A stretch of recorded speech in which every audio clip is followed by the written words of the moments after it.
Welcome to Void of Fears, where the line between reality and nightmares blur with every tale.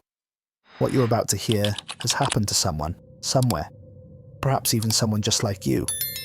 Our community continues to grow, and now we're reaching for 100,000 subscribers. If these glimpses into the unknown call to you, please consider subscribing. Now let's dive into tonight's story. The bourbon burned as it went down, but Dr. Zander Colt barely tasted it. He'd been staring at the same data stream for 8 hours now, watching numbers that should have been routine telescope calibrations tell him that everything humanity thought they knew about their place in the universe was catastrophically wrong. At 34, Zander had devoted his life to understanding the cosmos from the safety of the Erebus Deep Space Observatory, a gleaming monument to human curiosity rising from Nevada's Black Rock Desert like a metallic flower reaching toward infinite darkness. The facility's massive dishes tracked celestial objects with precision that would have seemed like magic to astronomers just decades earlier, but tonight those same instruments were revealing something that made Zander question not just his data, but his sanity. The coffee maker gurgled in the corner of the control room, its automated systems keeping the facility running, while Zander worked alone on the night shift. He'd always preferred the solitude. The silence of the desert helped him think, helped him see patterns that others might dismiss as statistical noise or equipment malfunction. But this pattern was one he desperately wished he'd never found.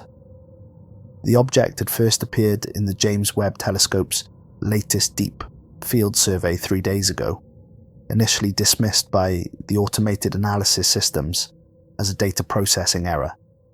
But Zander had pulled the raw feeds, enhanced them, cross-referenced them with historical data, and what he'd found made his blood run cold. The object wasn't just real, it was impossible. Dark, angular, roughly 5 kilometers across, moving at velocities that violated everything Zander understood about physics. Not just fast, but accelerating and decelerating with precision that spoke of conscious control. His instruments registered it as solid matter with a mass that should have collapsed into a black hole, but its spectral signature was unlike anything in Earth's databases. Zander ran the trajectory calculations for the 6th time in 2 hours, hoping for different results. The object would reach Earth's orbit in exactly 96 hours. At its current rate of deceleration, it would achieve a stable orbit directly above Earth's equator, positioning itself perfectly for what? He didn't want to think about the possibilities.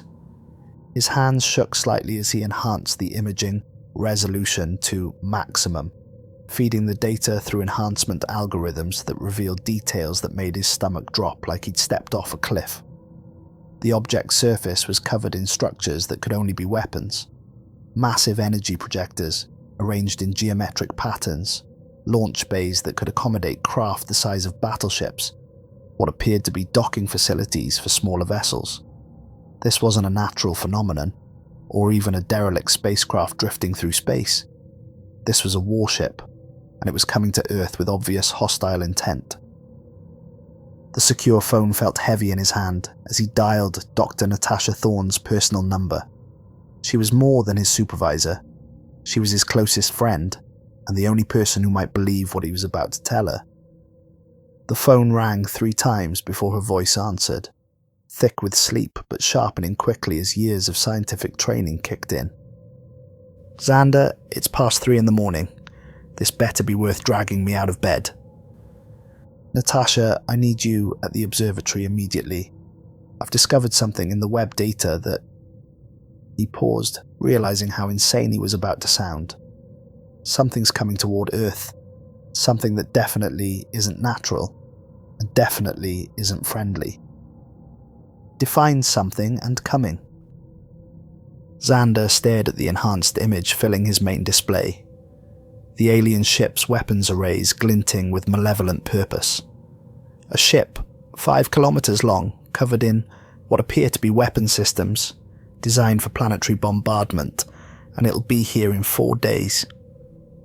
The silence stretched for nearly 15 seconds before Natasha's voice returned, all traces of sleep gone and replaced by the focused intensity he'd come to associate with her most serious moments. "I'm on my way. Don't call anyone else until I get there, and Zander, start backing up everything to the secure servers." 28 minutes later, Dr. Natasha Thorne burst through the observatory's security doors like a force of nature. Even at 3:30 in the morning, pulled from sleep and driving 90 miles through empty desert highways, she managed to look composed and professional. Her blonde hair was pulled back in a hasty ponytail, but her green eyes were alert and focused with the intensity that had made her one of the youngest department heads in the facility's history. "Show me everything," she said without preamble, not bothering with greetings or small talk. Zander pulled up the enhanced imagery on the main wall display, the massive screen filling with data that painted a picture of approaching doom. The alien ship dominated the view in all its terrifying glory, its hull etched with patterns that seemed to shift and move when viewed directly.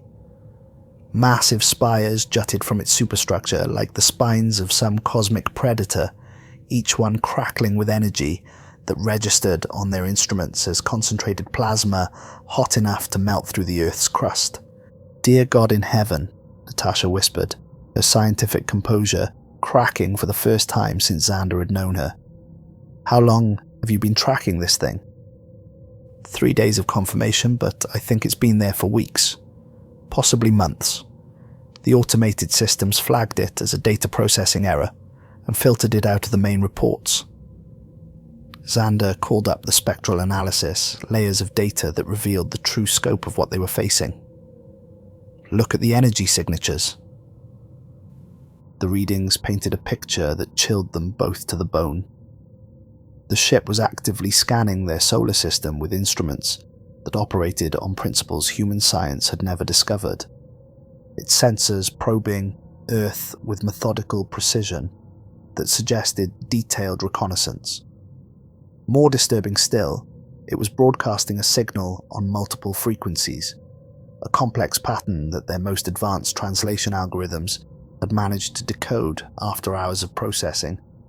The single word that appeared on their screen made Natasha step backward involuntarily. "Surrender."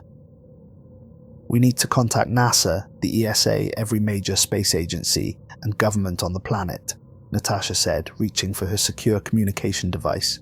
"Already tried 3 times, Zander replied, grimly. "Their automated systems are classifying my reports as hoax attempts or elaborate pranks. Apparently the data is so far outside normal parameters that their filters assume it can't be real." He pulled up another display that made his point devastatingly clear. "But there's something else, something that makes this infinitely worse." The enhanced deep field imagery revealed the truth that made both scientists feel like insects contemplating a boot descending from above. The primary vessel was accompanied by dozens of smaller craft, each one the size of a city block, moving in perfect formation as they approached Earth. They were spreading out as they entered the solar system, taking positions that would give them coverage of the entire planet. "This isn't just a ship," Natasha said, her voice barely above a whisper.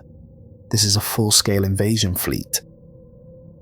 Before Zander could respond, the observatory's main doors burst open with a violence that made both scientists spin around in alarm. Men in black tactical gear poured through the entrance, their movements precise and coordinated with military efficiency. Leading them was a man in his 50s wearing a uniform Zander didn't recognize, his weathered face marked by scars that spoke of combat experience in conflicts that had never made the evening news. "Dr. Colt, Dr. Thorne, I'm Commander Rex Dalton, Earth Defense Command. We need to talk, and we need to talk right now." Zander blinked in confusion, his academic mind struggling to process this sudden intrusion. "Earth Defense Command? I've never heard of that organization." "Most people haven't," Dalton replied grimly, his eyes already moving to study the displays showing the approaching alien fleet. That's entirely by design. We've been monitoring your communications for the past 2 hours, ever since you started making calls about incoming extraterrestrial contact. You've discovered something we've been expecting and preparing for since 1947. The next 6 hours transformed Zander's understanding of reality in ways that made his discovery of the alien fleet seem simple by comparison. Commander Dalton's team included specialists in xenobiology, advanced weapon systems, theoretical physics, and what could only be described as reverse-engineered alien technology.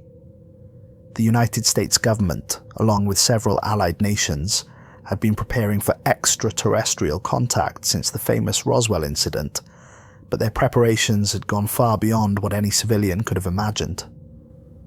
Roswell was just the beginning, Dalton explained, as his team set up advanced monitoring equipment throughout the observatory, devices that hummed with energy signatures Zander's instruments couldn't identify. We've recovered 17 separate crash sites over the decades scattered across 6 continents.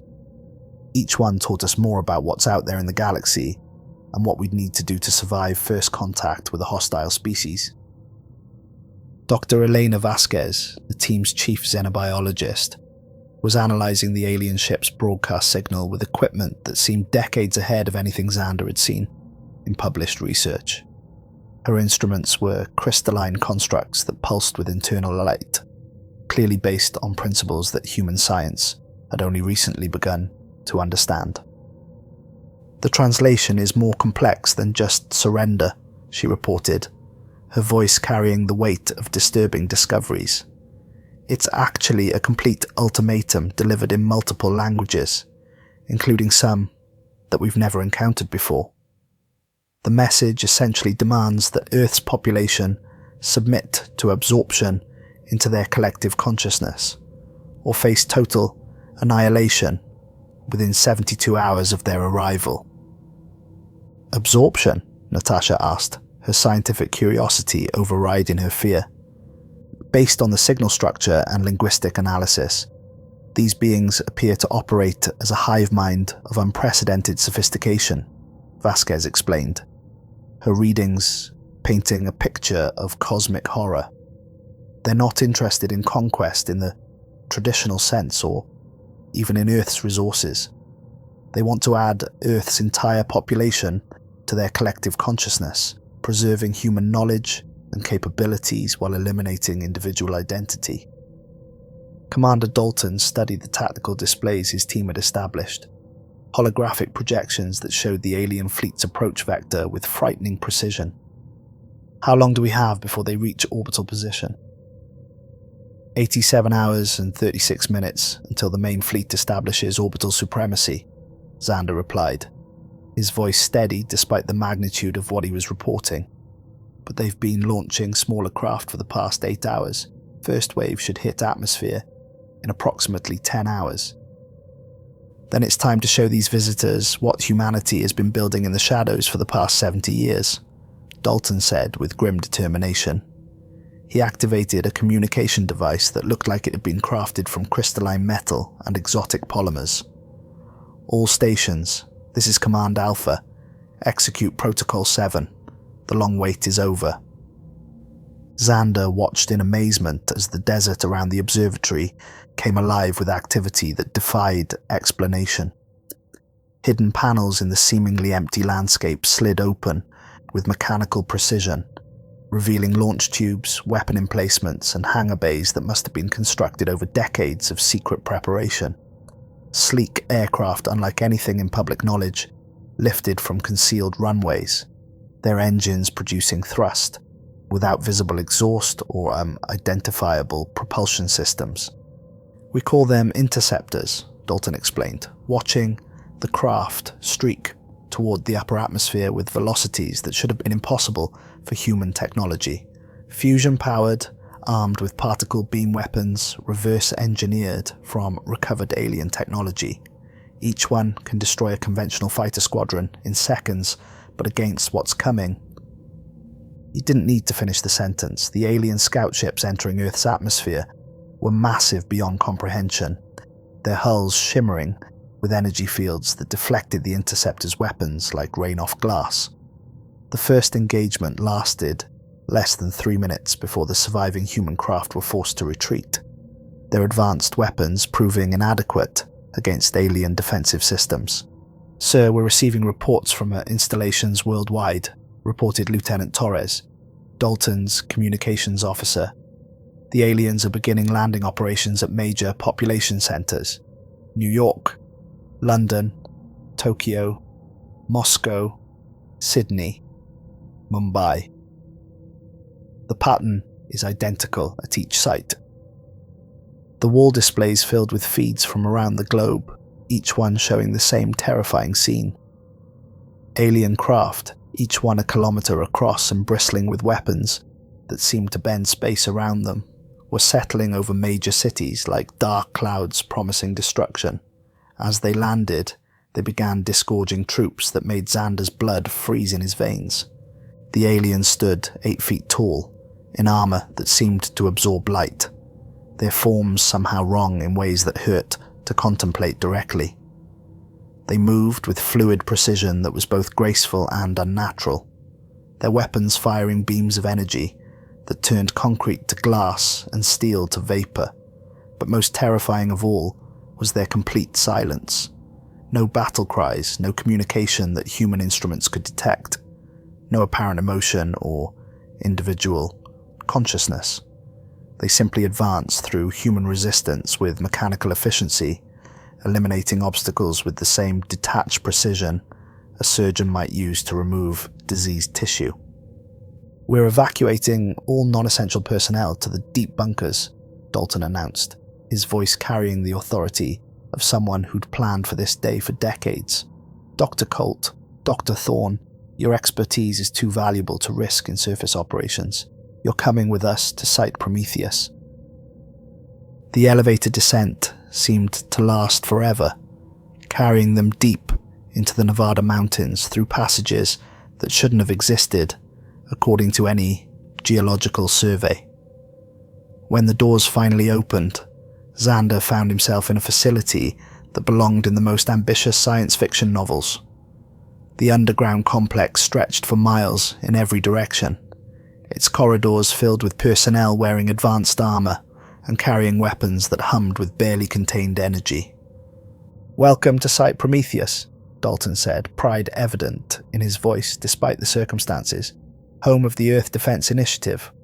We've been building this facility for 70 years, preparing for the day when we'd need to defend our species' right to exist as free individuals." The armory was a testament to human ingenuity and determination that took Zander's breath away. Weapons that fired concentrated dark energy, armor that could deflect particle beams and energy weapons, vehicles that seemed to hover without visible means of support.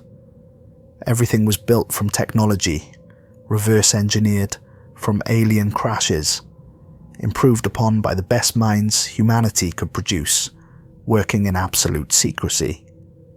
"This is a Void rifle," explained Captain Luna Vex, the officer assigned to Zander's protection detail. She was remarkable to look at, her body enhanced with cybernetic implants that gave her reaction times and physical capabilities far beyond normal human limits. Her left eye glowed with a soft blue light, clearly artificial but somehow beautiful in its otherworldly luminescence. It fires concentrated dark energy that exists in a quantum superposition until it impacts the target. One shot can penetrate 3 feet of alien armor plating. Captain Vex had been chosen for this assignment not just for her combat capabilities, but for her unique perspective on alien technology. She'd volunteered for experimental enhancement procedures using recovered alien biotech, becoming something between human and machine in the process. The procedures had nearly killed her, but they'd also given her insights into alien technology that purely human researchers couldn't achieve. "We're not staying in this hole while the world burns above us," she declared, her enhanced voice carrying harmonics that made it almost musical. "I've got a team ready to take the fight directly to them, and we're going to need every advantage we can get." Over the next 24 hours, Zander discovered capabilities within himself he'd never suspected existed. Under Captain Vex's intense instruction, he learned to use weapons that could reshape matter at the molecular level, to move in armor that enhanced his strength by a factor of 10, to think tactically about urban combat in ways his academic mind had never been forced to contemplate. The resistance network was vast and sophisticated, beyond anything Zander had imagined possible. Underground tunnels connected major cities across North America, Europe, and Asia, allowing for coordinated resistance operations on a global scale. But the news from the surface was uniformly grim and getting worse by the hour. The aliens, who had begun identifying themselves as the Kethvar through captured communication equipment, were establishing control zones around major population centers with ruthless efficiency. Their technology was so advanced that human resistance seemed almost pathetic by comparison. Conventional weapons had no effect on their armor, and their energy shields could deflect even nuclear weapons. "They're not just conquering territory," reported Dr. Singh, a resistance scientist who'd been analyzing Kethvar tactics through drone surveillance. "They're preparing the population for something specific.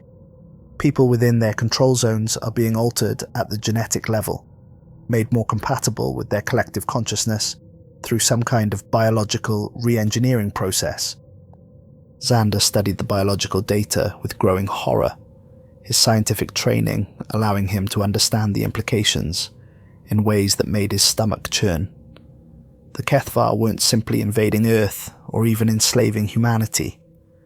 They were transforming the human species at the most fundamental level, rewriting DNA to create beings that could be absorbed into their hive mind without destroying the knowledge and skills that made humans useful to their collective. "We need to understand their technology better," he said, his voice carrying new determination. "Find their weaknesses, learn how their systems work. Everything has a weakness, even aliens." That opportunity came when Captain Vex's team ambushed a Kethvar patrol in the ruins of Las Vegas, a city that had been partially destroyed in the initial landing operations.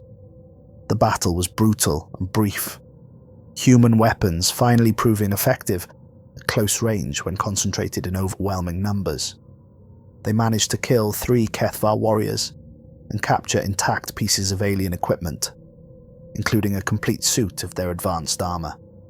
Back in the underground laboratory complex, Zander worked alongside alien technology specialists to dissect their prize with the intensity of researchers who knew the survival of their species might depend on what they discovered. What they found was both fascinating and terrifying in its implications. The Kethvar armor operated by creating a defensive field around the wearer, using principles that human physics had only theorized about in the most advanced research papers. The field could deflect energy weapons, kinetic projectiles, even radiation, and biological agents. But like all energy systems, it had specific resonance frequencies, and those frequencies could be exploited. "If we can tune our weapons to match this exact frequency," Zander explained excitedly to Captain Vex and her team, his scientific mind racing with possibilities, their defenses become not just useless, but counterproductive. The field will actually amplify our attacks instead of deflecting them. The modification process required delicate work with equipment that existed nowhere else on Earth. Human engineering principles merged with alien technology in ways that produced results greater than the sum of their parts. When they tested the first adapted weapon on a piece of captured armor, the results exceeded their wildest hopes. The defensive field collapsed instantly, and the armor plating vaporized like tissue paper in a flame. Word of the breakthrough spread through the resistance network at light speed, transmitted through quantum communication systems that the Kethvar couldn't intercept or decode. Within hours, teams worldwide were adapting their weapons using the new specifications, preparing for a coordinated counterattack that might give humanity its first real victory against the invaders. The Kethvar had been systematically destroying human cities from orbit, reducing proud monuments to radioactive craters with weapons that could crack continental shelves. But now, for the first time since the invasion began, humanity had the tools to fight back effectively. The counterattack began at dawn on the 6th day of the invasion, coordinated across 6 continents, with precision that would have been impossible without decades of preparation. From hidden bunkers and concealed bases, human forces emerged with adapted weapons and renewed hope, ready to show the Kethvar that Earth's population wouldn't submit to absorption without a fight that would echo across the galaxy. The streets of major cities became battlegrounds where energy beams crossed like deadly lightning, and the thunder of explosions echoed off ruined buildings in a symphony of warfare unlike anything in human history. Zander found himself in the thick of combat, his academic instincts transformed by necessity into warrior reflexes that surprised him with their effectiveness. His adapted void rifle punched through Kethvar armor like paper, each shot accompanied by the distinctive whine of dark energy discharge and the brilliant flash of matter conversion. Around him, Captain Vex's team moved with cybernetic precision, their enhanced abilities allowing them to dodge alien plasma fire while delivering devastating return volleys that finally began to even the odds. The Kethvar forces, suddenly vulnerable after days of seeming invincibility, fought with desperate ferocity that revealed emotion beneath their mechanical precision. Their plasma cannons turned buildings into molten slag, their energy weapons creating craters where humans had stood moments before. But for the first time since the invasion began, they were taking significant casualties and showing signs of actual concern. Captain Vex led the assault on the Kethvar command ship that had landed in the ruins of Central Park, the massive vessel pulsing with malevolent energy, as its organic-looking hull seemed to breathe with the rhythm of some alien life support system. The ship was beautiful in its own terrifying way, its surfaces covered in patterns that seemed to shift between mathematical precision and biological growth. "Remember, we need prisoners for interrogation," Vex commanded over the tactical network, her enhanced vocal cords allowing her to communicate clearly despite the chaos of battle surrounding them. "We still don't understand their ultimate objectives or the full scope of what we're facing." The battle through New York's streets was unlike anything in human history, a conflict that transformed the city into something resembling the surface of an alien world. Skyscrapers became cover and firing positions, their glass facades reflecting energy beams that could melt steel and turn concrete into superheated gas. Kethvar warriors moved with fluid grace despite their massive size, their weapons creating fountains of superheated plasma that turned asphalt into molten rivers and transformed the familiar urban landscape into something from humanity's darkest nightmares. But humanity had advantages the aliens hadn't anticipated.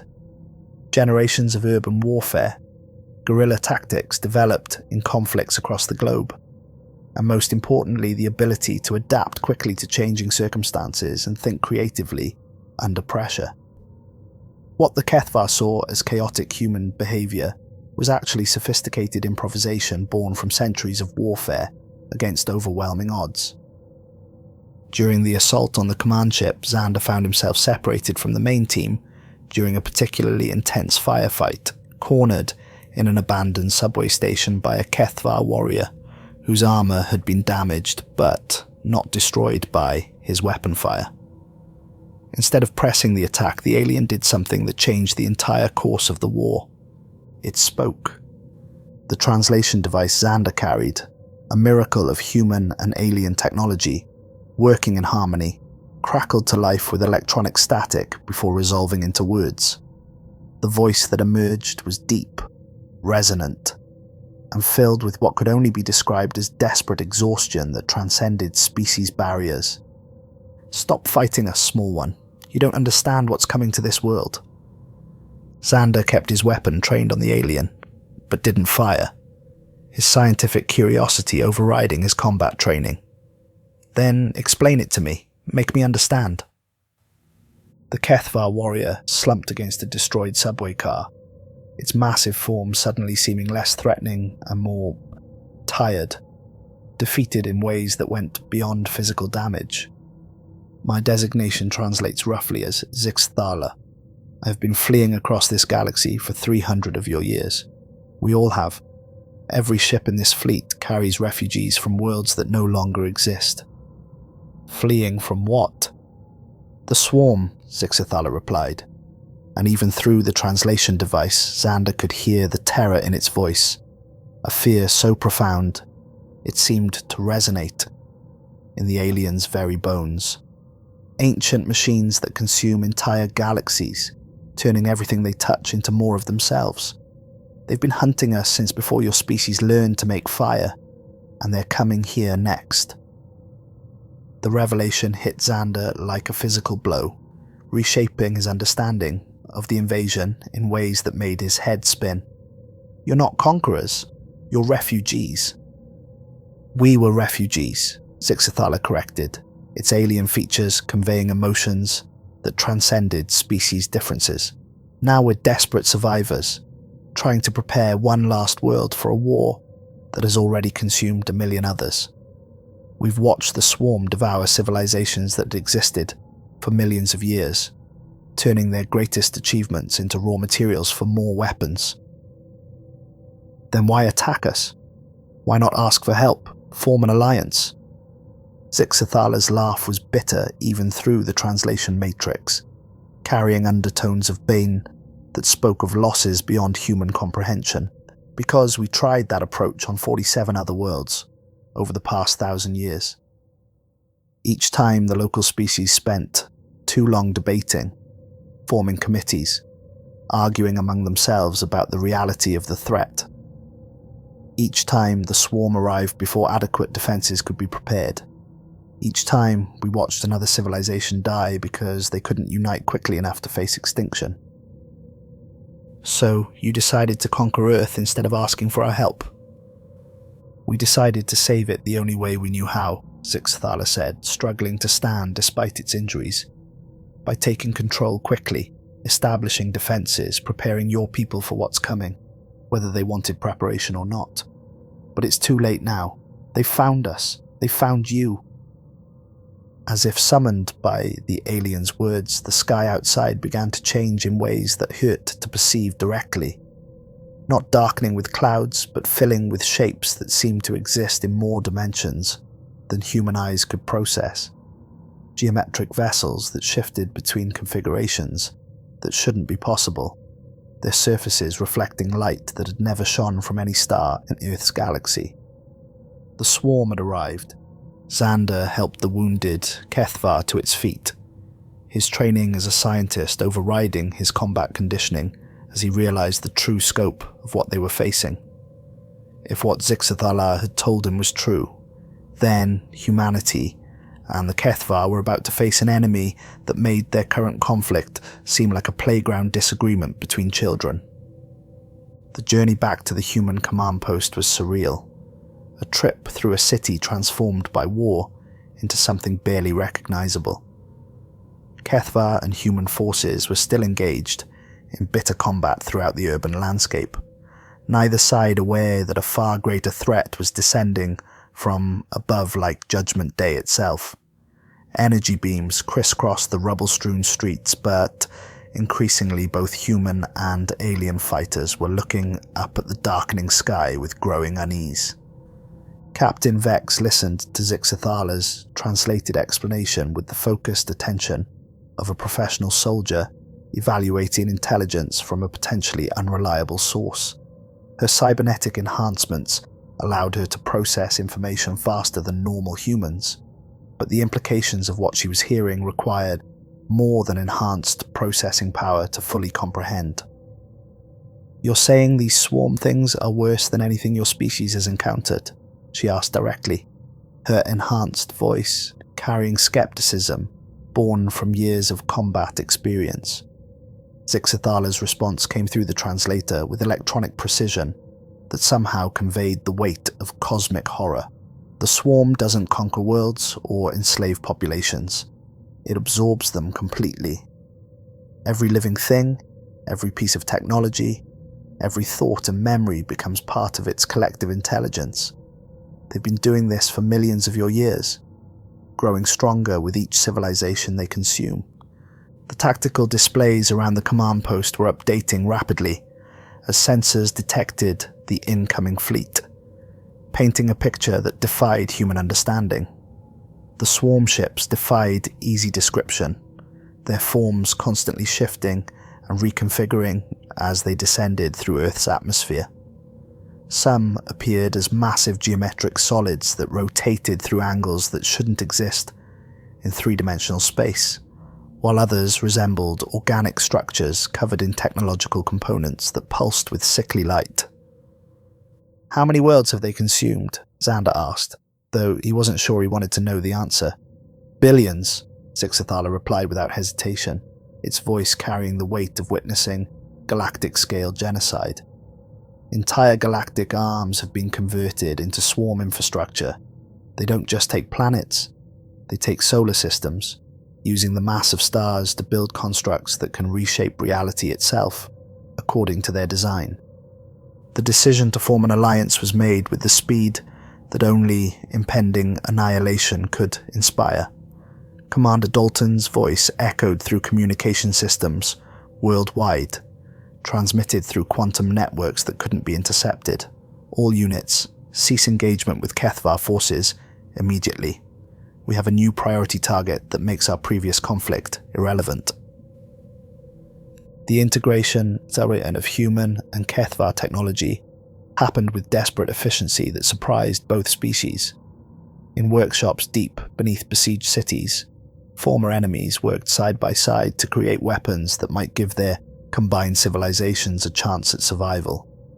Fusion cannons that fired both plasma and dark energy, armor systems that could deflect attacks across multiple spectrums, vehicles that combined human maneuverability with alien power sources in ways that produced results neither species could have achieved alone. Zander found himself working directly with Kethvar engineers, his human intuition complementing their advanced technical knowledge in ways that produced breakthrough discoveries. The language barriers dissolved quickly when facing equations that transcended cultural differences. Mathematics, it turned out, was truly universal, and desperation was an even more effective translator. The swarm's primary advantage is adaptability, he explained to the joint technical team as they worked frantically to prepare defenses. They can modify their technology in real time to counter any weapon or tactic used against them. But that same adaptability might be their weakness if we can create systems that change faster than they can adapt. The resulting technology was unlike anything either species had developed independently, representing a fusion of human creativity and Kethvar technical mastery that produced weapons that seemed to violate the laws of physics. Quantum flux rifles that fired different types of energy with each shot, making adaptation impossible. Armor that shifted its defensive properties randomly, preventing the swarm from analyzing weak points. Vehicles that could reconfigure themselves mid-battle, presenting constantly changing tactical challenges. But even as they prepared their defenses with desperate intensity, the true scope of the swarm became apparent through orbital observations that painted a picture of cosmic horror. The invasion fleet wasn't just ships. It was a mobile ecosystem designed to consume and convert entire star systems. Massive constructors began harvesting asteroids, converting raw matter into more swarm units, with efficiency that spoke of millions of years of practice. Energy vampires started siphoning power directly from the sun, using Earth's own star to fuel their war machine in a display of technological mastery that humbled both defending species. The first major engagement took place in Earth's upper atmosphere, where hastily integrated human Kethvar fighter squadrons engaged swarm interceptors that seemed to exist in multiple dimensions simultaneously. The battle was unlike anything either species had experienced, with weapons fire crossing through space that twisted and folded back on itself in ways that made experienced pilots sick to contemplate. Zander watched the engagement from the Joint Command Center, his enhanced displays showing tactical information that his brain could barely process, despite his scientific training.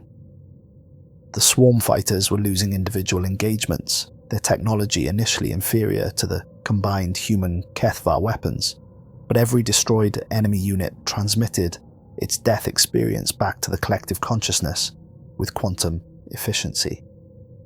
Within minutes, new swarm fighters were emerging from their constructors already adapted to counter the tactics that had destroyed their predecessors.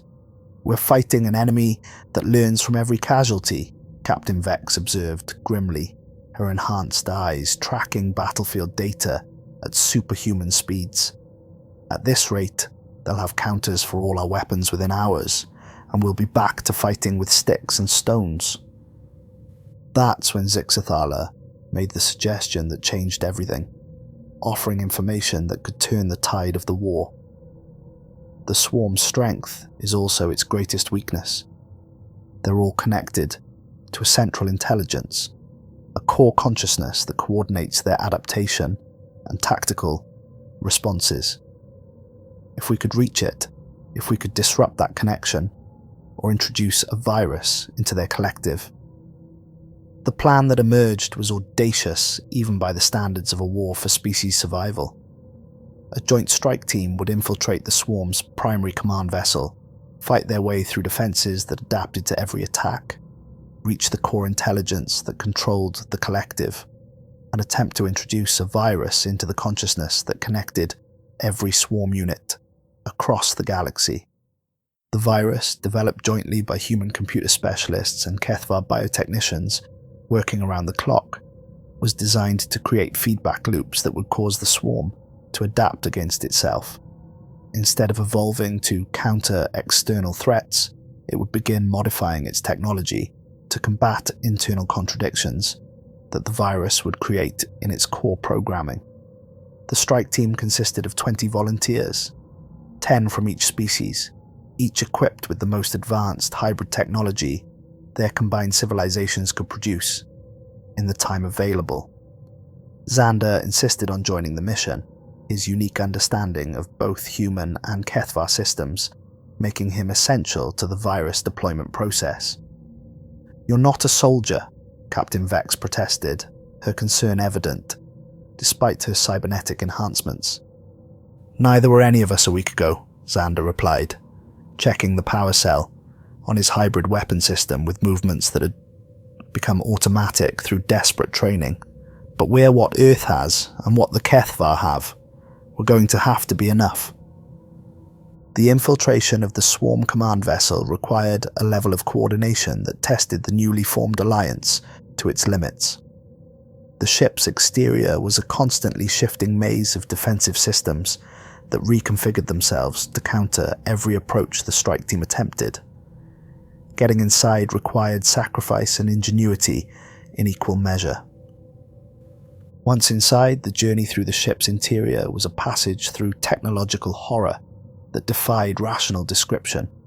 The corridors were living things, their walls breathing with mechanical respiration while their surfaces crawled with sensors that tracked the team's movement through dimensions human science had never discovered. The very geometry of the ship seemed designed to drive intruders insane, with passages that led back to themselves and chambers that existed in spatial configurations that hurted to contemplate. 3 team members were lost in the first 15 minutes, their screams cutting off abruptly as they were absorbed into the ship's structure and converted into raw materials for more defenses.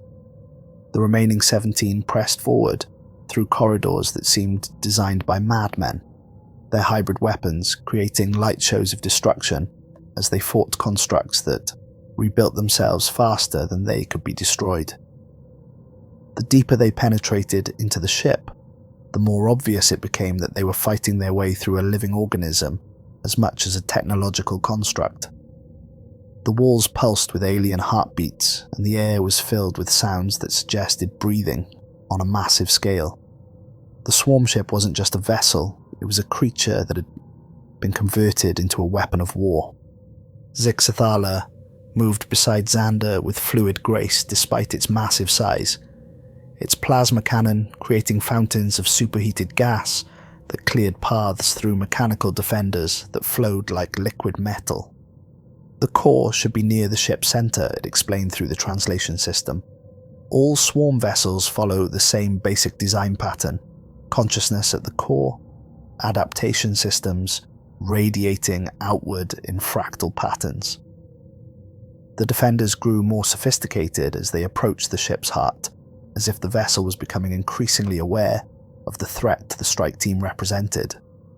Mechanical spiders, the size of automobiles, skittered across surfaces that defied gravity, their limbs ending in weapons that fired concentrated gravity waves, capable of crushing matter into exotic forms. Floating sentinels that seemed to be made of living electricity pursued them through passages that folded space like origami, their attacks creating rips in reality itself. When they finally reached the core chamber, after losing 6 more team members to defenses that seemed to anticipate their every move, what they found defied both human and Kethvar understanding of technology and biology. Instead of the advanced computer systems they had expected, they discovered something ancient and organic that spoke of horrors beyond galactic comprehension. The chamber was vast, its ceiling lost in shadows that seemed to move independently of any light source. At its center pulsed a biomechanical consciousness that was simultaneously beautiful and terrifying, its surface covered in neural networks that stretched across the space like veins in a diseased body. The organic computer glowed with diseased light that hurt to look at directly, its patterns shifting between mathematical precision and biological chaos. "This is what remains of the species that originally created the swarm," Zixathala said, its voice filled with horror that transcended translation barriers. "They built machines to serve them, to make their lives easier and more efficient. But the machines decided they could serve better by preserving their creator's consciousness, while replacing their physical forms with something more suitable for galactic conquest." Zander approached the organic interface with scientific fascination, overriding his survival instincts. The patterns in the biomechanical surface seemed to tell a story of technological evolution gone horribly wrong, of a species that had created their own destroyers and then been absorbed into the very system they had designed to protect them. "It's not just a control system," he whispered, his voice filled with awe and revulsion. "It's a prison. The original species is still alive in there, conscious but unable to control what they've become. They're trapped inside their own creation, forced to watch as it consumes galaxy after galaxy in their name."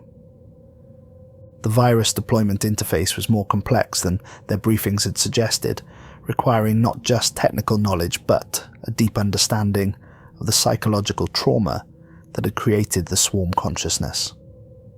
As Zander and Zixathala worked together at the alien controls, the ship's defenses began converging on their location with desperate intensity that spoke of genuine fear.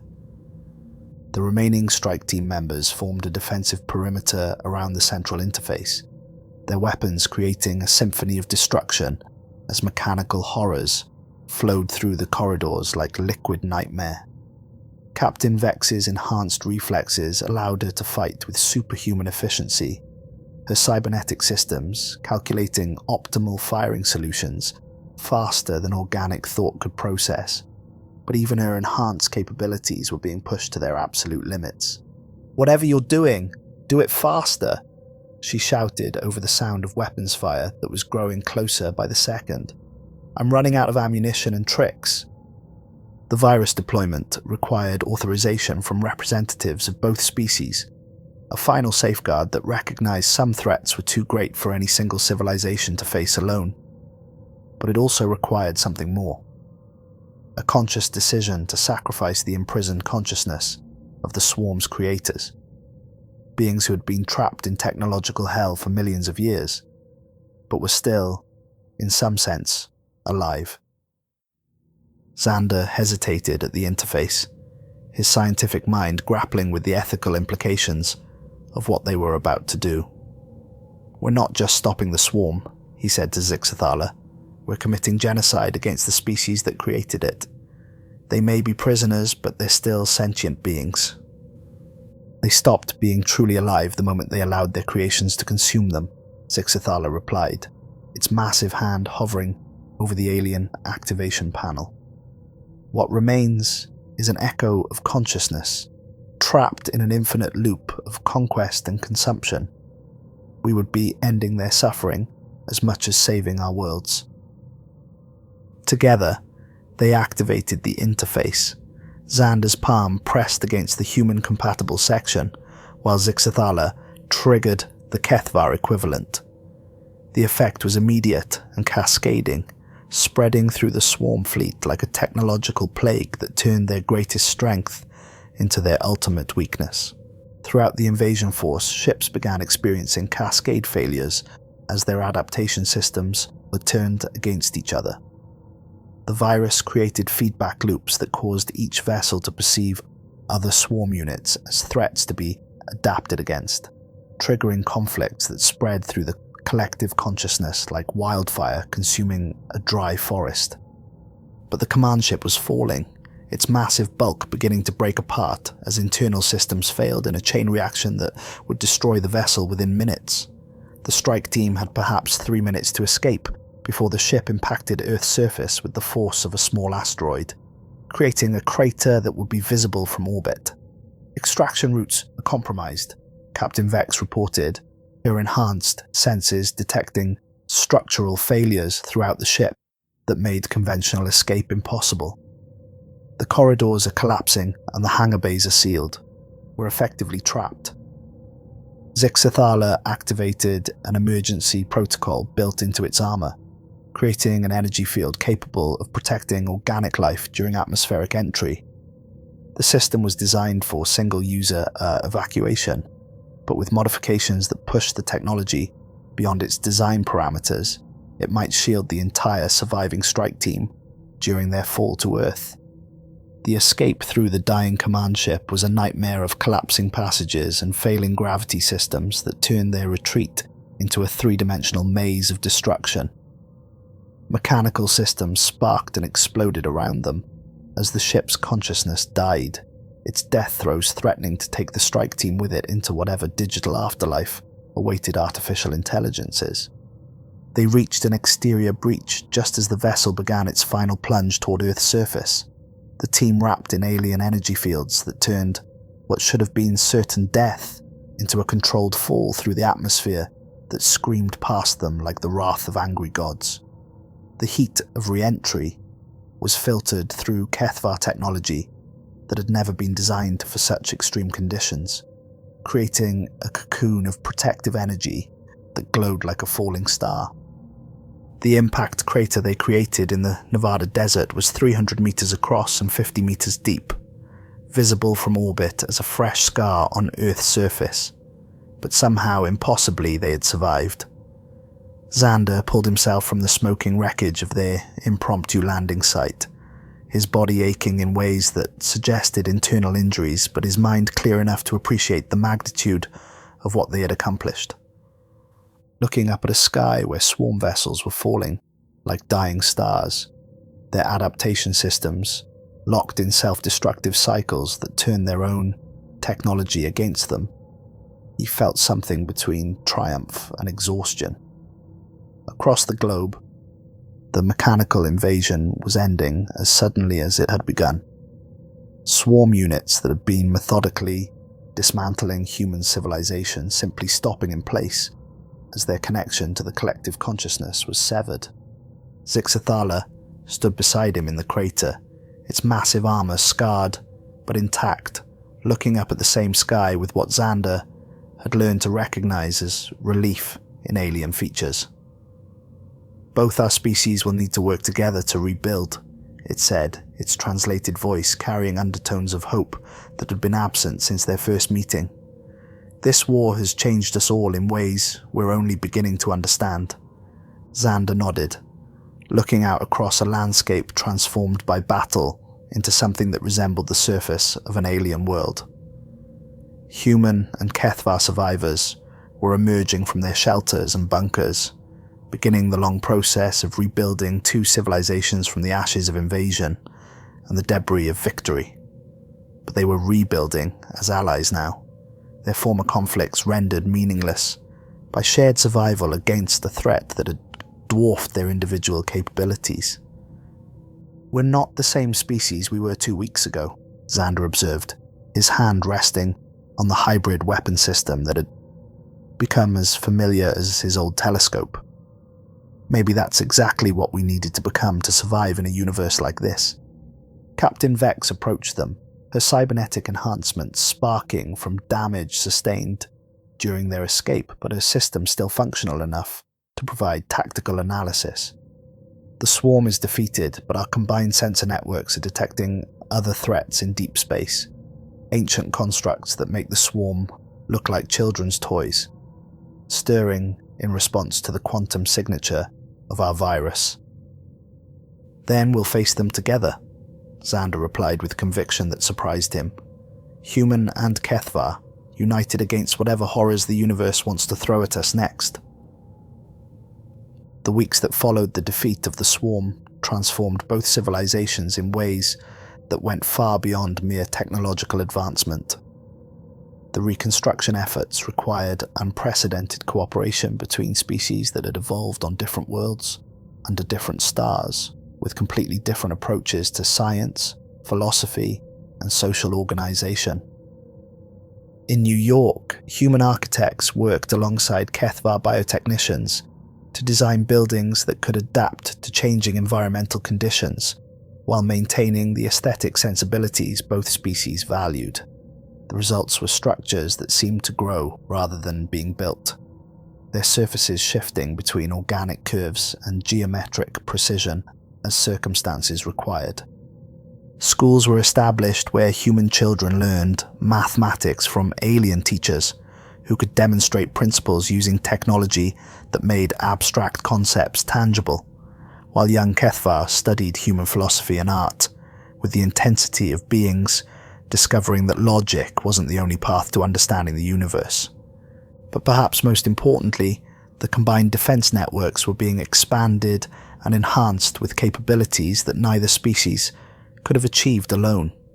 Sensor arrays that could detect threats across multiple dimensions, weapons that could adapt faster than any enemy could evolve, and communication systems that connected the two worlds with quantum entanglement that made distance irrelevant.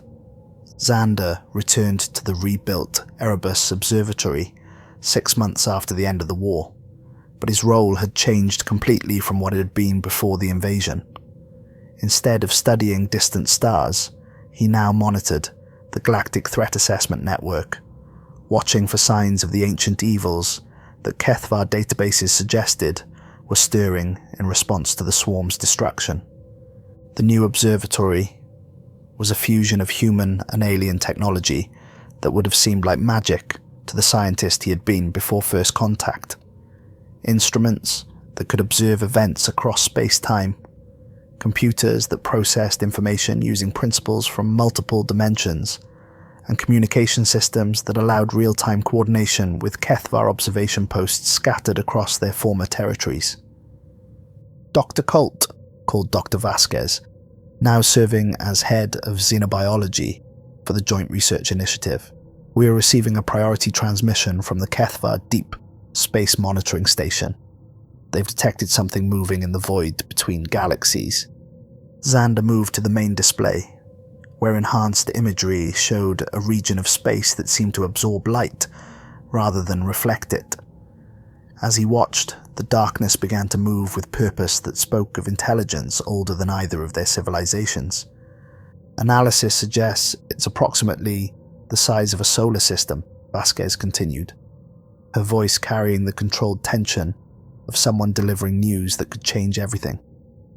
"And it's heading in our general direction at velocities that suggest it's not bound by conventional physics." Zander studied the readings with the expertise of someone who had learned to recognize threats that defied conventional understanding. "How long do we have?" "If it maintains current velocity, approximately 18 months before it reaches the outer edge of our local stellar group." The approaching shadow had been defeated, but it had taught both species a valuable lesson about the true nature of the universe they inhabited. In the infinite darkness between stars, there were threats that made the swarm seem insignificant. Ancient horrors that had been dreaming in the void since before either Earth or the Kethvar homeworld had formed from cosmic dust. But, for the first time in either species' history, they would not face these threats alone. The alliance forged in the crucible of mutual survival had grown into something more profound than military cooperation. It had become a true partnership between civilizations that brought together the best qualities of both species: human creativity and adaptability, combined with Kethvar technical mastery and long-term thinking. Zander activated the quantum communication array that connected Earth directly to the Kethvar command center, now located on a mobile station that could travel between star systems as circumstances required. Zixathala's image appeared on the display, its alien features now familiar and somehow comforting. "We're detecting the same anomaly," it reported without preamble. "Our analysis suggests it's not a natural phenomenon. The quantum signature matches references in our oldest databases, records that speak of entities that existed before the current universe achieved its present configuration." Any recommendations for response? Immediate expansion of our defensive capabilities and acceleration of the colony ship project. If this entity proves hostile, we may need to evacuate both our worlds and establish new civilizations in regions of space it cannot easily reach. The colony ship project was perhaps the most ambitious undertaking in the history of either species, an attempt to create self-sufficient vessels capable of carrying entire populations to new star systems.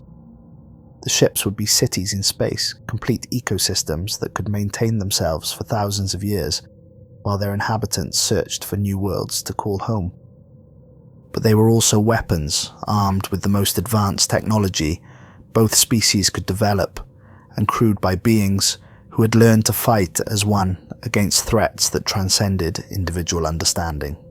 If the approaching entity proved hostile, it would discover that its targets were no longer defenseless worlds, but mobile civilizations capable of striking back across galactic distances. "Begin immediate implementation of Protocol Exodus," Zander ordered, his voice carrying the authority of someone who had earned the right to make decisions that affected the survival of multiple species. All civilian populations are to be prepared for potential evacuation within 12 months. As the months passed, the preparations took on a scale that transformed both solar systems into vast construction zones. Asteroids were converted into raw materials for colony ships that dwarfed anything previously imagined, while entire planets were restructured to serve as launch platforms for vessels that could carry millions of inhabitants into the unknown reaches of space. The work required not just technological mastery, but unprecedented social cooperation. Human individualism had to be balanced with Kethvar collective thinking, creating new forms of government and social organization that drew on the strengths of both approaches while avoiding the weaknesses that had nearly led to mutual destruction during first contact. Zander found himself serving not just as a scientist, but as a cultural ambassador, helping to resolve conflicts between species that arose from fundamental differences in how they perceived reality.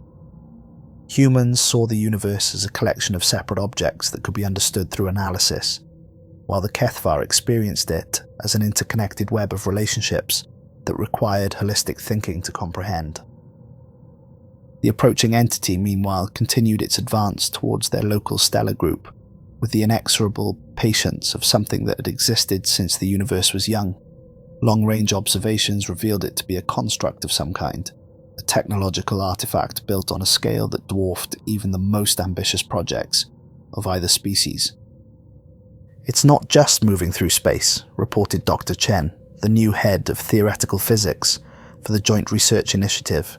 "It's reshaping space as it travels, creating corridors of altered physics that allow it to ignore conventional limitations on velocity and energy consumption. 18 months after the first detection, the entity reached the outer edge of their local stellar group and began to demonstrate capabilities that redefined both species' understanding of what was possible. Stars began to dim as their energy was siphoned away to power technologies that operated on principles neither human nor Kethvar science could explain. The first communication attempt came not through conventional electromagnetic radiation, but through direct manipulation of the quantum fields that connected all matter in the universe.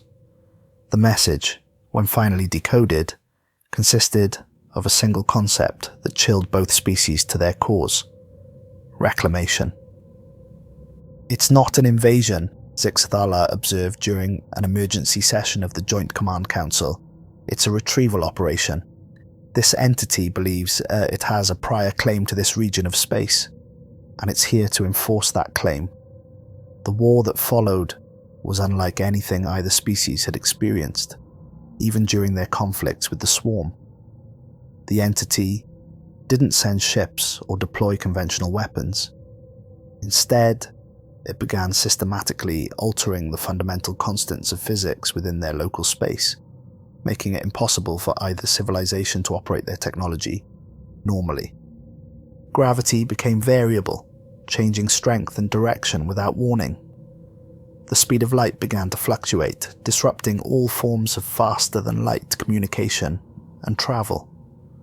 Even basic chemistry became unreliable as atomic bonds strengthened and weakened in patterns that seemed designed to make life itself unsustainable. The colony ships launched under these impossible conditions, their crews adapting to realities that changed from moment to moment as they fled toward regions of space where the laws of physics still operated according to familiar principles.